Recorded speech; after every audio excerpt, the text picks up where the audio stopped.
ইসলামকে ভালোবাসে, যারা ইসলামী আন্দোলনকে ভালোবাসে তাদেরকে আপনারা সাপোর্ট করবেন।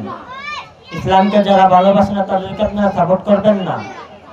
যারা ইসলাম চায়, অনেক আমাদের সমাজে যা গত কয়েকদিন আগে দেখলাম বাউল শিল্পী, এই বাউল শিল্পী আমার আল্লাহকে গালি দিয়েছে, বলছে আল্লাহ নাকি কুল আউযু বিরাব্বিন নাসের মধ্যে বলেছে আল্লাহ নাকি নাচে, এরকম একটি কথা বলেছে এই বাউল শিল্পী। এই বাউল শিল্পীর বিরুদ্ধে আমাদেরকে দাঁড়াতে হবে।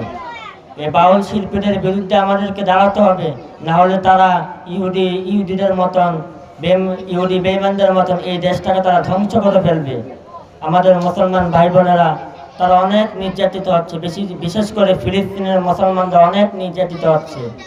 আমি দোয়া করবো আল্লাহ রাব্বুল আলামিন যাতে ফিলিস্তিনের ভাই বোনদেরকে আল্লাহ রাব্বুল আলামিন যাতে হেফাজত করে, এবং ফিলিস্তিনের যে সকল ভাই বোনেরা আজকে কবরে শুয়ে আছে আল্লাহ রাব্বুল আলামিন যাতে তাদেরকে শহীদ মর্যাদা দান করে।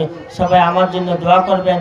যে আলোচনাগুলো করেছি এই আলোচনার উপর মানার আমল করার তৌফিক দান করে সকল বলুন আমিন।